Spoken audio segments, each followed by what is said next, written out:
Coronavirus, la pandemia. ¿Cuáles son los síntomas? ¿Cómo se transmite?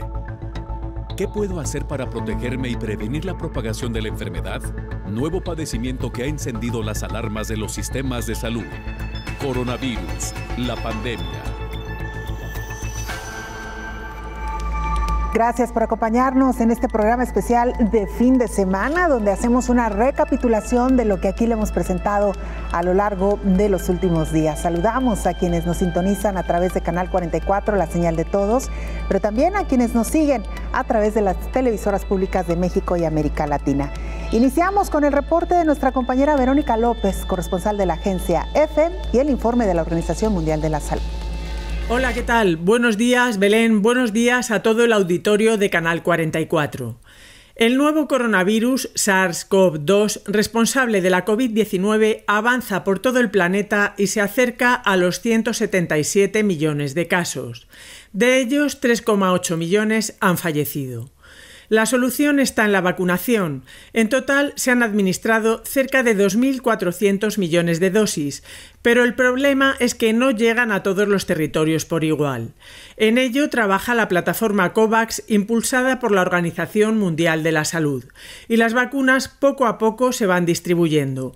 Con este mecanismo, Honduras ha recibido el primer cargamento de vacunas de Pfizer, 105.000 dosis que forman parte de un lote de 213.000 que terminarán de llegar la semana próxima. Los países que registran más casos nuevos son India y Brasil. Argentina logra reducir la incidencia con un 17% menos de contagios, mientras que repuntan un 6% los casos en Estados Unidos. La cifra global de contagios y muertes desciende y, según el último informe de la Organización Mundial de la Salud, la segunda semana de junio fue la de menor incidencia desde febrero. Los casos bajan especialmente en el sureste de Asia y en Europa. Pero hoy tenemos que poner el foco en África, la única región en la que aumentan los contagios. Lo hacen a un ritmo de más del 20% semanal. La tercera ola se intensifica en el continente, donde solo se ha vacunado completamente el 0,79% de la población. La OMS ha instado a tomar medidas urgentes. Pone como ejemplo la situación de la India, donde la evolución ha sido muy rápida y se han colapsado los sistemas de salud. Hasta la fecha, África ha recibido 60 millones de dosis, de las que se han inyectado 42 millones. El objetivo es vacunar al 60% de la población del continente para finales de 2022, unos 750 millones de personas. La esperanza también está puesta en la decisión anunciada el pasado domingo por el G7. Donarán más de 1.000 millones de vacunas a los países en desarrollo entre 2021 y 2022. Reportó desde Europa Verónica López para el programa Coronavirus, la pandemia. Países de América Latina y el Caribe se enfrentan a una trilogía mortal: diabetes, COVID-19 y hongo negro. Pacientes con defensas bajas resultan los más afectados. A 17 meses de la pandemia COVID-19, los países se mantienen en alerta ante un posible rebrote del virus y aunque comienzan a tener un descenso de la enfermedad, pero con alza en muertes, resurge un padecimiento catalogado como mortal, el hongo negro. En el segundo año de COVID-19, los países de América Latina y el Caribe muestran más casos de hongo negro debido a su entorno ambiental y a los padecimientos crónicos que presenta la población, principalmente diabetes mellitus descontrolada. Este trinomio, diabetes, COVID-19 y hongo negro, se vuelve un caldo de cultivo fatal. Pareciera que la pesadilla sanitaria continuara dando un mal sueño. La mucormicosis es una enfermedad muy rara en todo el mundo. En las últimas semanas ha aumentado su incidencia entre pacientes que sufren COVID-19. Este tipo de hongos son oportunistas en personas con bajas defensas, como diabéticos descompensados, los que padecen leucemia o han recibido un trasplante. En junio, los casos de hongo negro comenzaron a imperar en la India, en donde se registran miles de casos y con casi un centenar de decesos. Señalan que este país, con un porcentaje alto de su población con bajas defensas y con el virus SARS-CoV-2, es un cóctel letal. La India registra 29.500.000 enfermos de COVID-19 y 377.000 pérdidas humanas, colocándose a nivel mundial en el segundo y tercer lugar con el mayor número de casos respectivamente. La Organización Mundial de la Salud ha mostrado su preocupación por lo que acontece en ese país, que también está rodeado de la variante Delta, considerada como una variante de preocupación. Los otros países que han notificado casos de hongo negro son Uruguay, Brasil, México y Chile. Este tipo de hongo, señalan los expertos, no es transmisible. En algunas naciones indica se da en temporal de lluvias ante los niveles bajos de humedad. Aunque el hongo negro es una infección añeja que se presenta en personas con defensas bajas, en medio de una pandemia, todo tipo de reacciones deberá ser analizado con lupa de detalle. Informó Isaura López Villalobos. La investigadora de la Universidad de Guadalajara, Milay Cabarroy, indicó que el hongo negro es una enfermedad que llega a ser sistémica en el humano con una letalidad alta relacionada con COVID-19. Realmente no es un hongo como tal, sino son varias especies de hongos que son del grupo Mucorales, como bien decía ayer el doctor, y desafortunadamente sí, una vez que invaden el organismo, sí tiene una morbilidad muy alta. Desafortunadamente sí es una enfermedad que llega a ser sistémica y incluso los pacientes pueden morir. Estos hongos están normalmente con nosotros en el día a día.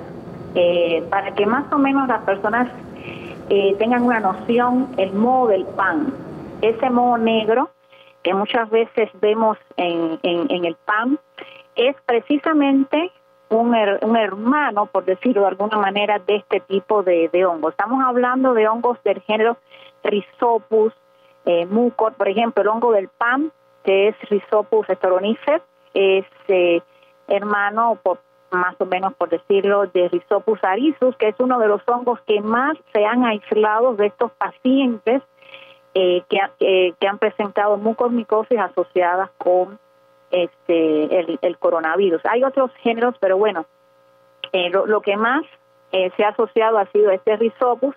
Son hongos que están en el ambiente, están en el aire, son colonizadores primarios por excelencia porque producen muchísimas, pero muchísimas esporas y están en el suelo, en las verduras, en las frutas, donde quiera. Hasta ahora los estudios que se han hecho han identificado varias especies, pero no se ha visto una relación, una afinidad entre la especie y el área que se coloniza.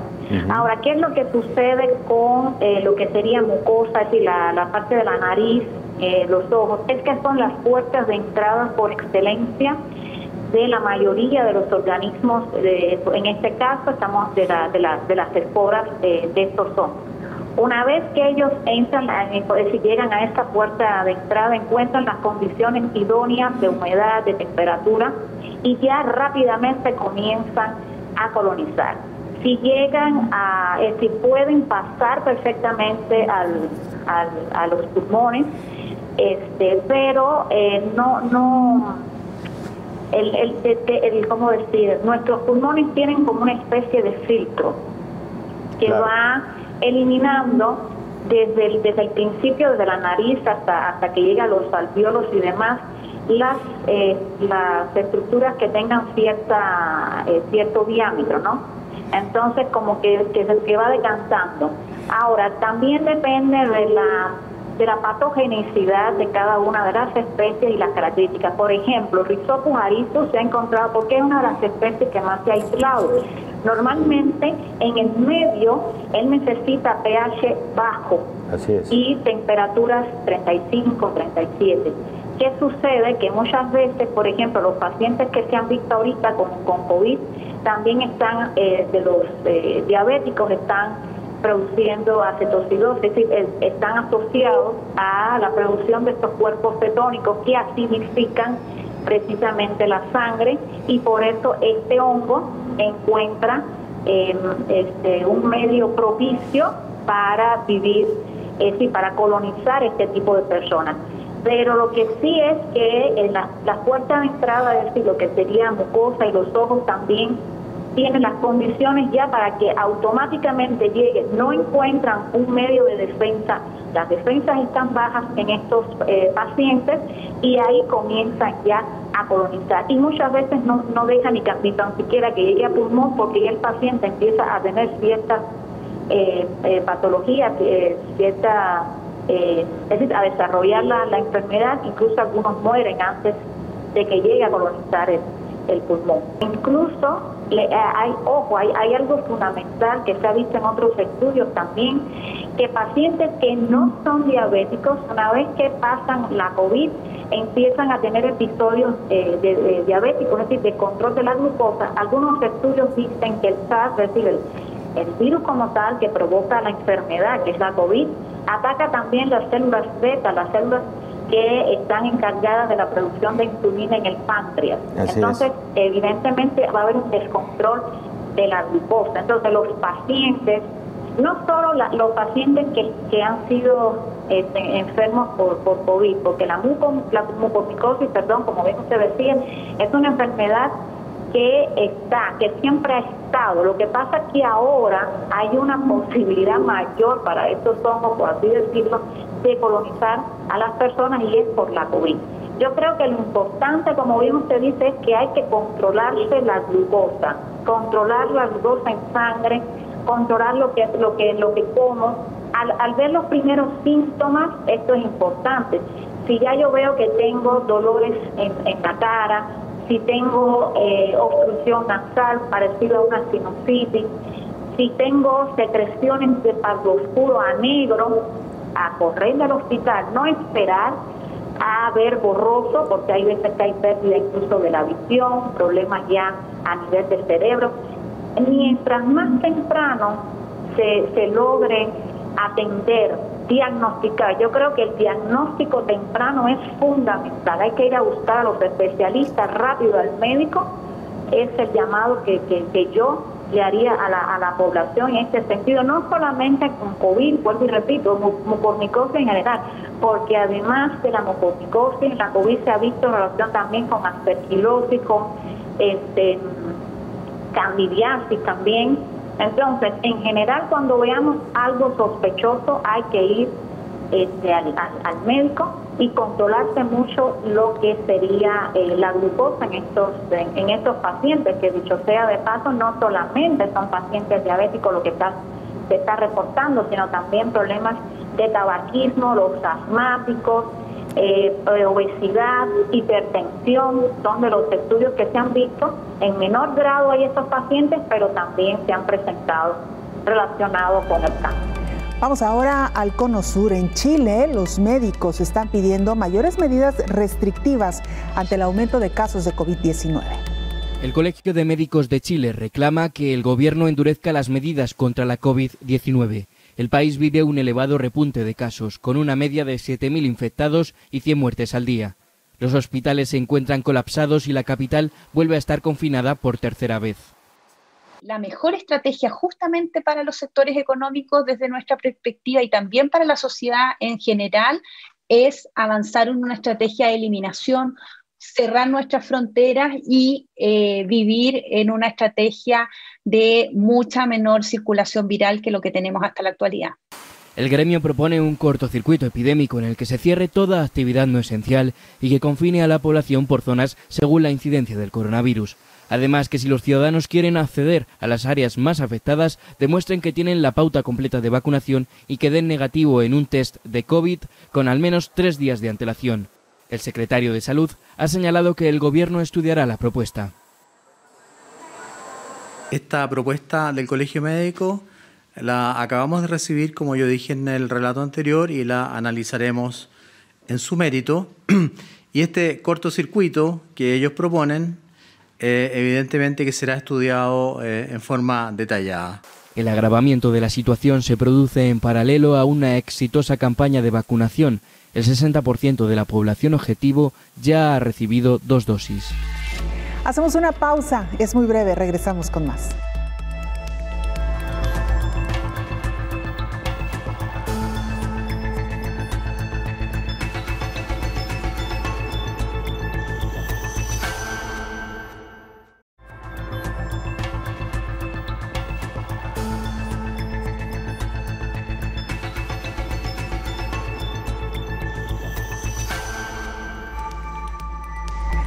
@Canal 44 TV, nuestra cuenta en Twitter y Facebook. Nos pueden mandar mensajes también a través de WhatsApp al 33 22 42 06 90. Como siempre, es un gusto recibir sus comentarios y opiniones. La Organización Mundial de la Salud ha dicho que esta pandemia quedará controlada una vez que se pueda inmunizar a un porcentaje importante de la población mundial.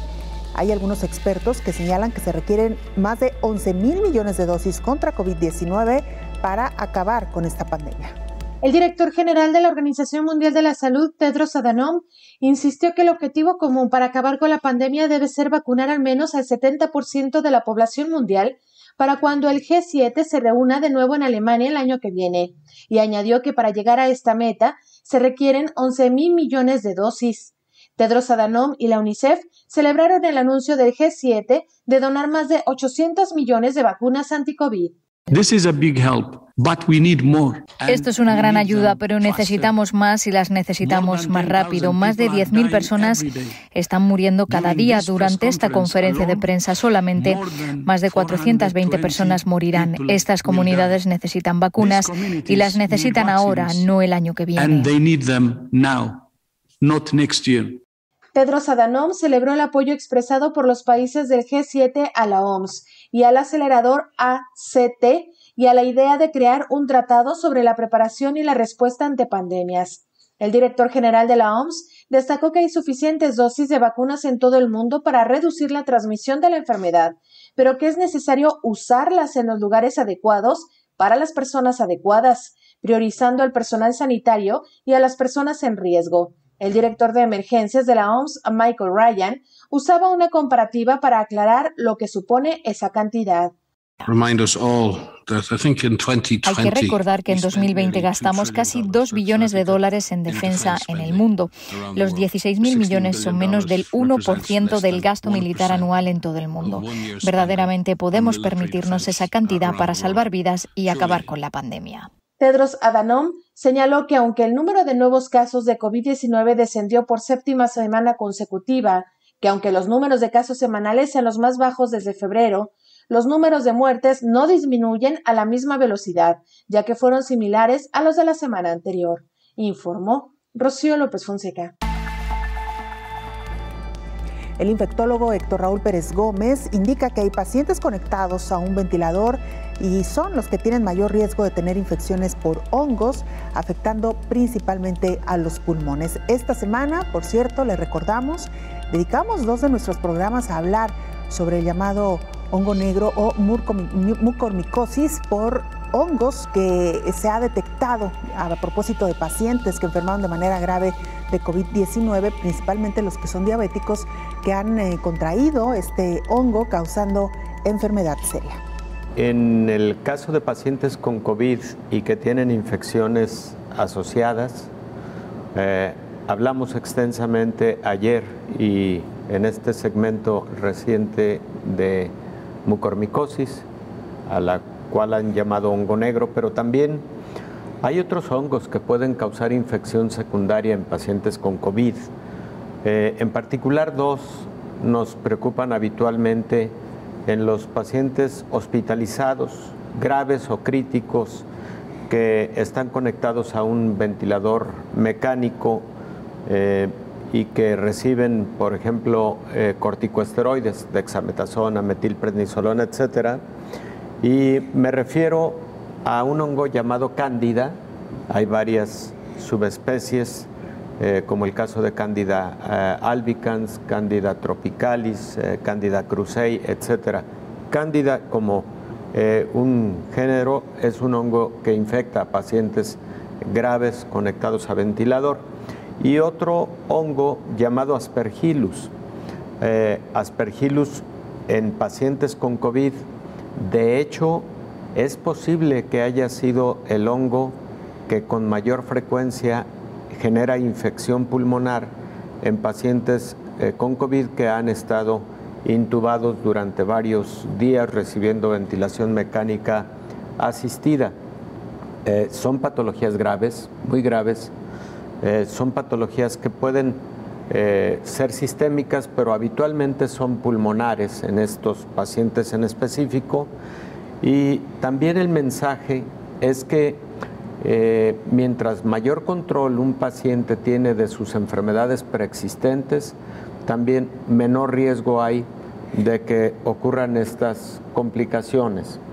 Por supuesto que también la posibilidad de que aparezcan estas infecciones es directamente proporcional al periodo de tiempo que ha estado un paciente conectado a un ventilador mecánico, y también es directamente proporcional a la utilización de corticosteroides a dosis altas o de algunos fármacos inhibidores de citoquinas, o al uso de antibióticos en cantidades importantes, porque esa también genera predisposición a infecciones secundarias por hongos. Entonces, adicional a mucormicosis, también conocido como hongo negro, están Cándida y Aspergillus, aunque estas dos últimas se presentan en etapas más tempranas durante el periodo en que el COVID está activo.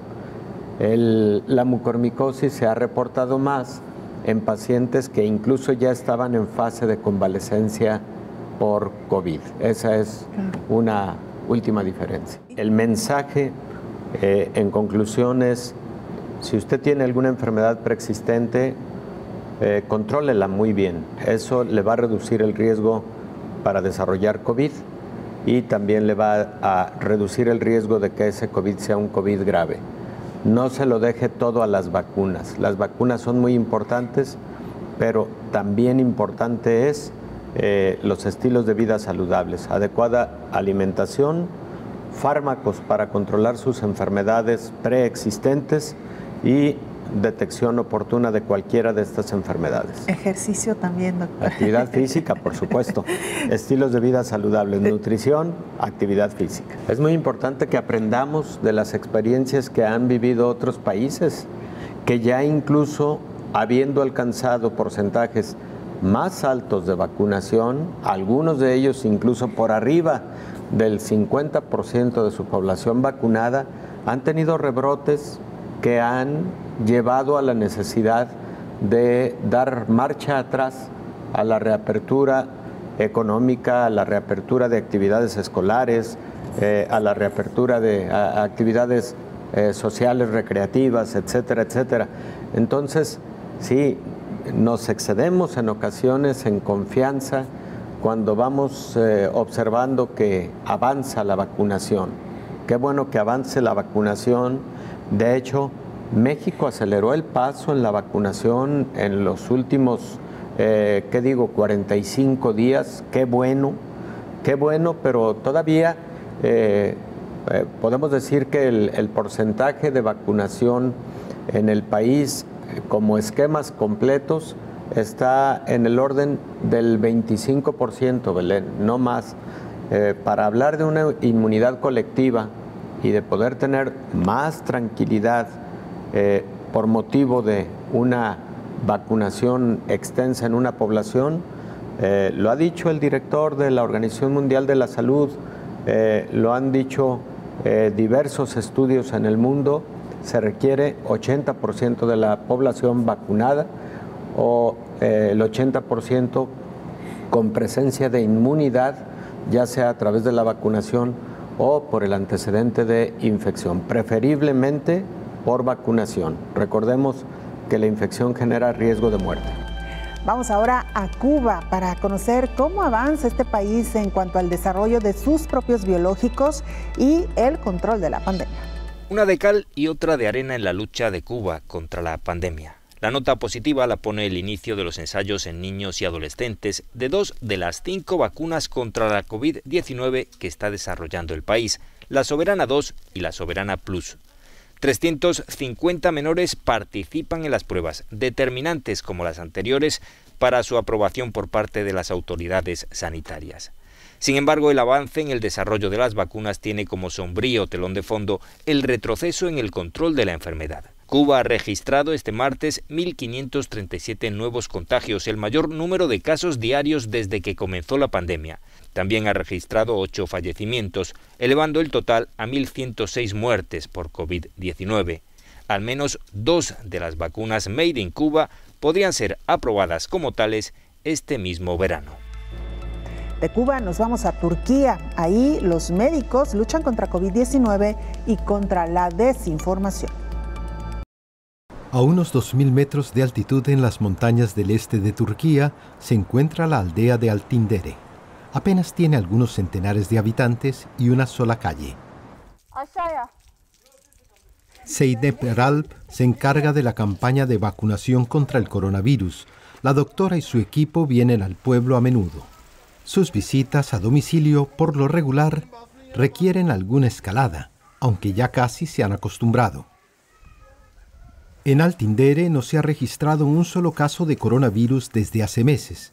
Por eso los habitantes se muestran escépticos en cuanto a las visitas médicas. Aún así, Zeynep Eralp las considera importantes. En los pueblos la gente convive de cerca, así que si se da una infección se extiende muy rápidamente. Además, a muchos no les gusta trasladarse hasta hospitales en otras localidades.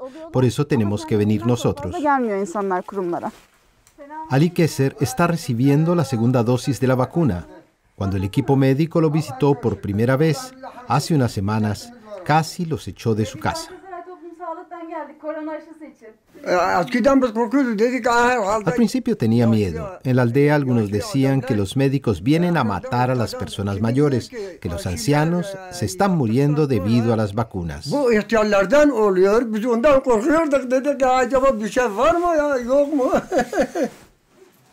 Zeynep Eralp es consciente de que circulan muchas informaciones falsas.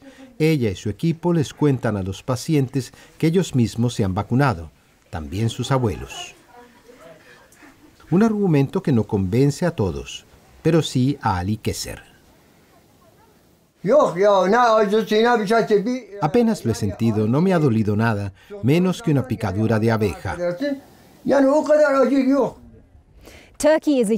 Turquía es un país muy grande y con esta campaña de vacunación el gobierno pretende mostrar que cuida de toda su población, incluso en las áreas más remotas como esta.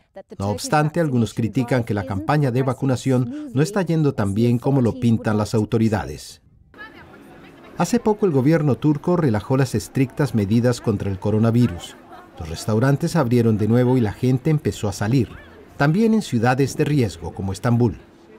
Se suponía que la rápida campaña de vacunación permitiría la reapertura, aunque parece que los esfuerzos empiezan a flaquear. En un principio el gobierno prometió que en mayo habría vacunado ya el 60% de la población. Ahora dice que será en otoño. Sepnem Korur Fincanci, de la Asociación Turca de Médicos, cree que incluso más tarde. El Ministerio de Salud se ha caracterizado por la falta de transparencia desde el principio de la pandemia. La población turca no ha sido informada sobre cuántas dosis de vacunas recibirán y cuándo. Pero está claro que si seguimos a este ritmo, hará falta hasta 1 año y medio para vacunar a todos. En Altindere, Zeynep Eralp y su equipo administran las últimas vacunas del día. El camino de regreso al auto se convierte en una nueva aventura. Son responsables de vacunar a 20 pueblos y mientras haya dosis disponibles, no les faltará el trabajo. Una nueva pausa, regresamos, tenemos todavía mucha información para compartir con usted.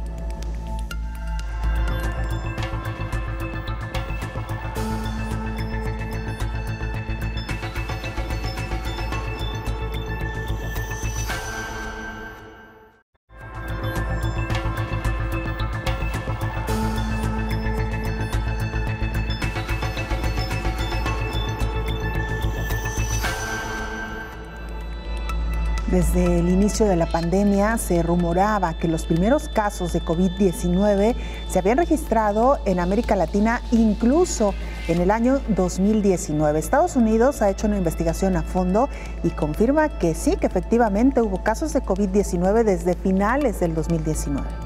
Un estudio de anticuerpos concluyó que había COVID-19 en los Estados Unidos desde diciembre de 2019. Se trata del programa científico All of Us de los Institutos Nacionales de Salud, el cual encontró evidencia de infecciones por SARS-CoV-2 en 5 estados antes de lo que se había informado inicialmente. Estos hallazgos fueron publicados en la revista Clinical Infectious Diseases. Los resultados amplían los hallazgos de un estudio que ya habían hecho los Centros para el Control y la Prevención de Enfermedades, los CDC. Los investigadores analizaron más de 24,000 muestras de sangre almacenadas que fueron proporcionadas por participantes del programa en los 50 estados entre el 2 de enero y el 18 de marzo de 2020. Detectaron anticuerpos contra el SARS-CoV-2 al utilizar 2 pruebas serológicas diferentes en las muestras de 9 participantes. Estos procedían de fuera de los grandes focos urbanos de Seattle y la ciudad de Nueva York, que se cree que son puntos clave en la entrada del virus en los Estados Unidos. Las pruebas de anticuerpos en muestras de sangre nos ayudan a comprender mejor la propagación del SARS-CoV-2 en los Estados Unidos en los primeros días de la epidemia en el país, cuando las pruebas estaban restringidas y los funcionarios de salud pública no podían ver que el virus ya se había propagado fuera de los límites reconocidos de los puntos de entrada iniciales, declaró Kerry Althoff, autora principal y profesora asociada de epidemiología en la Escuela de Salud Pública Johns Hopkins Bloomberg. En este estudio, las primeras muestras positivas provinieron de participantes en Illinois y Massachusetts el 7 y el 8 de enero de 2020 respectivamente, lo que sugiere que el virus estaba presente en esos estados a finales de diciembre, informó Elizabeth Ortiz. Y buenas noticias en el ámbito de los tratamientos, sobre todo para pacientes graves con COVID-19. El infectólogo Héctor Raúl Pérez Gómez informa que antes de que concluya el último cuatrimestre del año, podríamos ya contar con un tratamiento para atender a pacientes graves de COVID. Se piensa que comercialmente se podrá tener disponibilidad de alguno de estos anticuerpos monoclonales de actividad específica contra COVID-19 por otoño del 2021. Esto posiblemente sea septiembre-octubre, porque los ensayos clínicos de fase 3 prácticamente están concluyendo. Hará falta la validación de parte de agencias regulatorias para que estos fármacos tengan autorización para uso de emergencia. Pero efectivamente, Belén, a lo largo de este año y medio de pandemia, se han estudiado un sinnúmero de fármacos. De hecho, tan solo protocolos de tratamiento registrados en la Organización Mundial de la Salud o de protocolos registrados como ensayos clínicos terapéuticos, se tienen entre 500 y 550 con diferentes fármacos a diferentes dosis, con diferentes mecanismos de actividad, etcétera. Y desde mi punto de vista, sí, algunos de los más promisorios son los anticuerpos monoclonales. Los anticuerpos monoclonales, Belén, para poner un poco en contexto, recordemos que cuando una persona se infecta con determinado microorganismo, esa persona desarrolla inmunidad, entre otros factores, a través de la generación de anticuerpos. Luego estos anticuerpos protegen a esta persona contra infecciones futuras causadas por el mismo patógeno y en ocasiones contra infecciones causadas por algún otro patógeno en una modalidad que conocemos como inmunidad cruzada. Estos anticuerpos entonces podrían ser de utilidad si se obtienen, se purifican y se utilizan administrándolos a otra persona con infección reciente, inicial por este mismo microorganismo, y en algunas ocasiones también se utilizan en aquellas personas que tuvieron posible contacto con alguien infectado a manera de una prevención inmediata que la vacuna no podría brindar en tan corto tiempo. Entonces, hay escenarios diversos en los cuales los anticuerpos, que también en otros momentos se han llamado inmunoglobulinas hiperinmunes, aunque para el caso de COVID-19 se estima que existen alrededor de entre 15 y 25 compañías farmacéuticas desarrollando en este momento anticuerpos contra COVID-19, anticuerpos hiperinmunes contra COVID-19. Algunas de estas compañías, por ejemplo, Roche, tiene un compuesto mixto de anticuerpos monoclonales contra COVID-19 llamado Ricoveron, pero también, por ejemplo, Lilly Pharmaceutical ha desarrollado otro anticuerpo monoclonal, anticovid, y, por ejemplo, AstraZeneca ha desarrollado otro anticuerpo de esta naturaleza, y en general te podría decir que son muy promisorios los resultados de los ensayos fase 3, en que se han incluido ya miles de pacientes bajo más o menos los siguientes principios o criterios de inclusión. En un protocolo terapéutico tú tienes que definir cuáles son los criterios para incluir en ese estudio a un determinado paciente. Se llaman criterios de inclusión. Y en ese sentido, la mayor parte de estos protocolos han incluido a pacientes ambulatorios, número 1.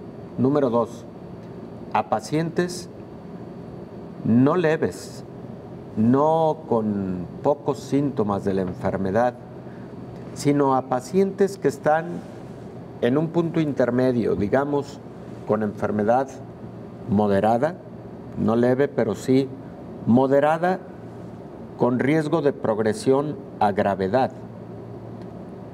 Son estos pacientes que pueden estar teniendo mucha fiebre, que podrían estar teniendo una disminución en su concentración de oxígeno sanguíneo, en sus oximetrías, pacientes que tienen en sus exámenes de laboratorio elevación de los marcadores de inflamación, reactantes de fase aguda que evidencian altos niveles de inflamación.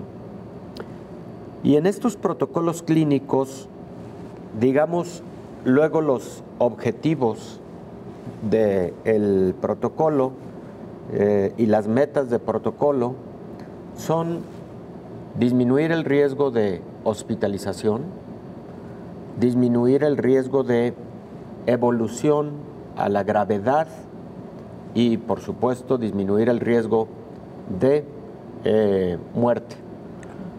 Como objetivos secundarios, habitualmente estos protocolos han tenido el tiempo de recuperación, es decir, acortar el periodo de recuperación de la enfermedad. Y te diría que en prácticamente todos los ensayos clínicos de estos anticuerpos que se han publicado hasta el día de hoy, en prácticamente todos, se ha logrado observar comparativamente en aquellos que no lo recibieron o que recibieron un placebo, se evidencia que el utilizarlos reduce el riesgo de evolución a gravedad de la enfermedad, el riesgo de mortalidad, el riesgo o necesidad de hospitalización, y se acorta el tiempo para la recuperación. ¿qué es lo que hacen estos anticuerpos? Bueno, Belén, cuando tú te vacunas, tú desarrollas anticuerpos y esos anticuerpos tuyos desarrollados por la vacuna son los que te van a proteger contra enfermedad grave. Bueno, estos anticuerpos hacen esa función de alguna manera. Se acerca un poco al principio de lo que hace meses hablábamos aquí, de lo que puede hacer el plasma de fase convaleciente, que es rica en anticuerpos. Países de la Unión Europea aprueban el retorno de turistas de Estados Unidos, incluso si no están vacunados. Luz verde para los turistas de Estados Unidos en Europa. La Unión Europea aprobó el retorno de los viajeros procedentes de ese país, aunque no estén vacunados. La normativa prevé, sin embargo, que a su llegada las personas podrán ser sometidas a medidas adicionales, como pruebas de laboratorio o cuarentenas. Con la llegada del verano boreal y la temporada turística en Europa, los integrantes del bloque han hecho un esfuerzo para permitir, al menos en parte, la llegada de viajeros de terceros países y así impulsar la actividad económica. La Unión Europea cerró sus fronteras exteriores en marzo de 2020 para viajes no esenciales y mantiene una lista de países cuyos ciudadanos pueden ingresar al bloque europeo como turistas. Entre los países autorizados estaban hasta ahora Japón, Corea del Sur, Australia, Israel o Nueva Zelanda. Para ser incluido en esta lista, un país debe haber registrado menos de 75 nuevos casos de coronavirus por cada 100.000 habitantes en los 14 días previos a la toma de la decisión. Y para permitir la circulación de los europeos dentro del espacio único, el bloque también inició la implementación de un pase sanitario, que certifica que el portador ha sido plenamente vacunado, arrojó resultado negativo en un examen o ya es inmune por haber sido contaminado previamente. Hacemos una nueva pausa, regresamos, tenemos más información.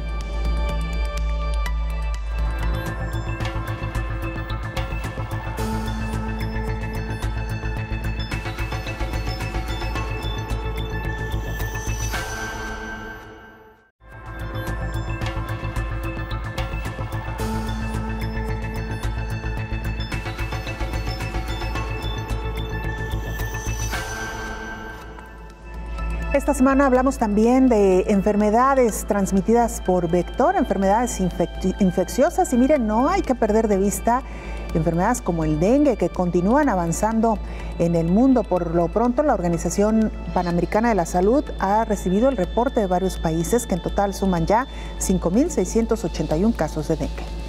En 2020 fueron notificados 2.300.000 casos de dengue en la región de las Américas, de los cuales 1 millón fueron confirmados. En la región fueron registrados 5.681 casos graves y 1.019 muertes. Ahora en este 2021, en la primera mitad del año, suman 536.000 casos, de los cuales 205.527 fueron confirmados. Esto equivale al 38%. La tasa de letalidad fue del 0.04% en 2020, la más baja registrada en los últimos 10 años. A pesar de ser un año epidemiológicamente complejo para el dengue por la simultánea transmisión pandémica de la enfermedad por coronavirus. Si bien la tasa de incidencia acumulada hasta la semana 47 del 2020 para la región de las Américas es menor que la registrada durante el año epidémico de 2019, esta cifra rebasó a la tasa del periodo del 2016 al 2018 y es la más alta registrada desde 2015 en sus dos subregiones de las Américas, en el Caribe no latino y la región andina. Países como México han tenido una reducción notable de casos. En la primera mitad del 2020 había reportado 3.494, pero en el mismo periodo de este 2021, la cifra se desplomó hasta llegar a solo el 19% de las cifras alcanzadas el año pasado, informó Elizabeth Ortiz.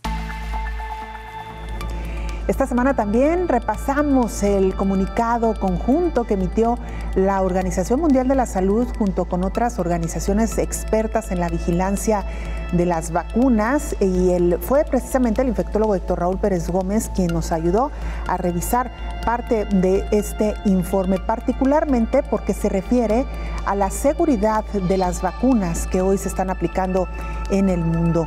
El doctor dice que estas fueron avaladas a través de organismos expertos y son 100% seguras.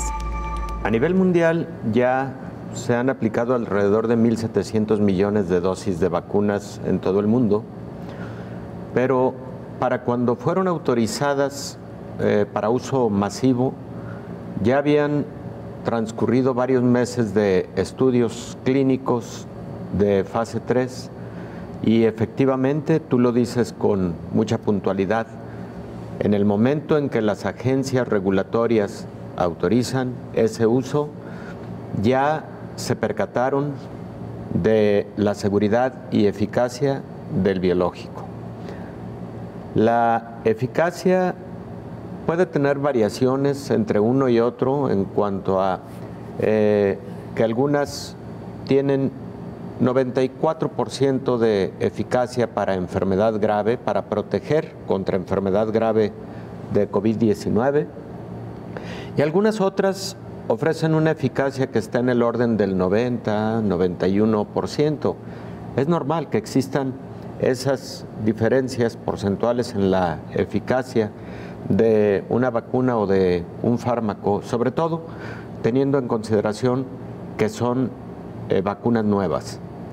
Número 2, la más importante de las consideraciones para autorizar un fármaco o una vacuna es la seguridad.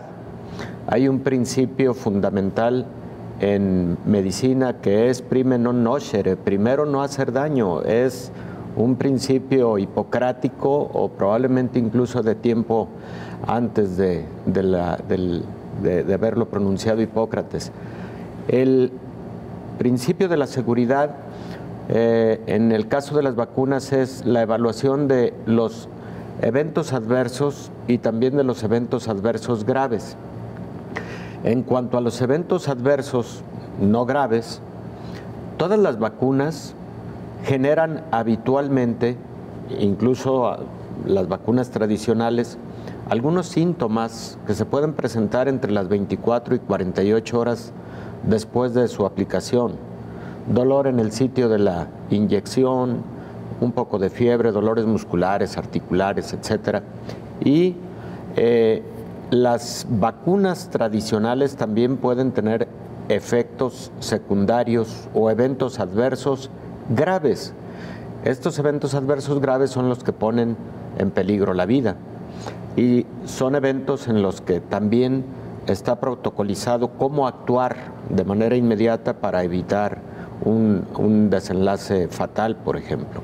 Ahí estos eventos habitualmente ocurren en las primeras horas y habitualmente son eventos conocidos como anafilaxia, pero pueden ocurrir otros eventos adversos graves. La proporción de eventos adversos graves en vacunas de COVID se presentan en aproximadamente 3 eventos adversos graves por cada 1.000.000 de dosis aplicadas. 3 eventos adversos graves por cada 1.000.000 de dosis aplicadas. Son muy bajos. No son muy superiores a los eventos adversos graves de vacunas de otra naturaleza. Entonces, Belén, yo creo que esta declaratoria que hace la Organización Mundial de la Salud es muy oportuna, porque si consideramos que han transcurrido apenas 6 meses del inicio de la vacunación a nivel mundial, pero además si se ha vacunado aproximadamente a 1.500 millones de personas en el mundo, con la aplicación de cerca de 2.000 millones de dosis en todo el mundo, pues todavía nos faltan prácticamente 3/4 partes de la población o un poco más, y se puede decir que aunque hay buen ritmo de vacunación en algunos países, a nivel global estamos prácticamente iniciando. Y ya con el tiempo transcurrido debería haber más confianza de la población con respecto a los biológicos. Y ahí creo que esa parte nos preocupa, porque todavía hay entre el 10 y el 25% de la población que tiene edad para vacunarse, etcétera, que ha decidido no vacunarse o no ha tomado la decisión. Número 2, existen mitos que debemos quitar del camino para que exista más confianza. Desde el inicio se habló de que la estrategia de la vacunación llevaba implícito la modificación del código genético de los seres humanos o la aplicación de un chip para el control de nuestra información y nuestra vida, cosas de ese tamaño que, insisto, si estos mitos no los quitamos del camino, vamos a tener más lentitud en lograr los grandes objetivos de inmunidad del 80% de la población mundial para tener esa inmunidad global que tanto necesitamos para de una vez por todas lograr abatir la pandemia de COVID-19. Antes de despedirnos, vamos a Guatemala para escuchar el reporte de nuestro compañero Javier Corleto, jefe de TV USAC. Saludos amigos de Iberoamérica. Este es el reporte de coronavirus, semana del 9 al 16 de junio del 2021. En Guatemala los datos son los siguientes: 273.330 casos acumulados, 248.316 recuperados, 17.279 casos activos y 8.500 fallecidos. De cada 20 pacientes que ingresan a la unidad de cuidados intensivos por COVID-19, uno sobrevive. Del 30 de marzo del 2020 al 5 de junio del 2021, cuando finalizó la última semana epidemiológica, se ha atendido a 13.145 personas. Pero de este total, en los últimos 5 meses, solo del 1 de enero al 5 de junio del 2021 se han atendido 6.871 personas. En la actualidad, 9 hospitales del país se encuentran por arriba del 100% de su ocupación en pacientes con coronavirus. Dentro de estos está el Hospital del Parque de la Industria, que ahora llega a 102% de su ocupación. El hospital tiene 215 camas para la atención de pacientes de cuidados moderados. 46 de estas son para cuidados intensivos. Sin embargo, esta área está por arriba del 100% de su ocupación. Y a esto se le suma que desde hace 3 meses esta cifra no desciende. Así está la situación hospitalaria de pacientes. Hospital de Amatitlán, 175% de su capacidad. Hospital San Juan de Dios, 157%. Hospital de Cobán, 150%. Hospital de Tecpan, 125%. Hospital de Villanueva, 123%. Hospital Roosevelt, 109%. Hospital Temporal del Parque de la Industria, 102%. Hospital de Chiquimula, 100%. Y Hospital de Salamá, 100%. Sin embargo, la unidad de cuidados moderados paulatinamente se ha ido convirtiendo en atención a pacientes graves, pues las personas están llegando cada vez más enfermas y su cuadro de salud ha empeorado rápidamente. Al inicio de la pandemia veíamos ingresar a pacientes mayores de arriba de 60 años y esto se ve reflejado en el porcentaje de esta población. Ahora tenemos personas más jóvenes, 29, 30, 31 años, que acuden a los servicios y ya vienen con síntomas graves. Los médicos han empezado a notar que los pacientes e incluso la población está en negación y por ende piensan que la pandemia no existe o que ellos no se podrán contagiar. Un comportamiento natural del ser humano es la negación, que es creer que aunque veamos casos o veamos a nuestro vecino o a un familiar e incluso veamos a muchos de nuestros vecinos que se están contagiando, la negación hace creer que a nosotros no nos va a pasar o no nos vamos a contagiar. Y esto, cuando ocurre, es un impacto emocional muy grande para los pacientes. La Universidad de San Carlos de Guatemala continúa, al igual que otras instituciones del país, colaborando con el Ministerio de Salud Pública y el Instituto Guatemalteco de Seguridad Social en la vacunación para personas mayores de 50 años. Para Canal 44 y el programa Coronavirus La Pandemia, informó desde Ciudad de Guatemala Javier Corleto. No olvidemos cuidar los protocolos de seguridad. Nos vamos. Muchas gracias por habernos acompañado. Le invitamos para que nos sintonice en la siguiente emisión de Coronavirus La Pandemia. Que tenga un excelente domingo.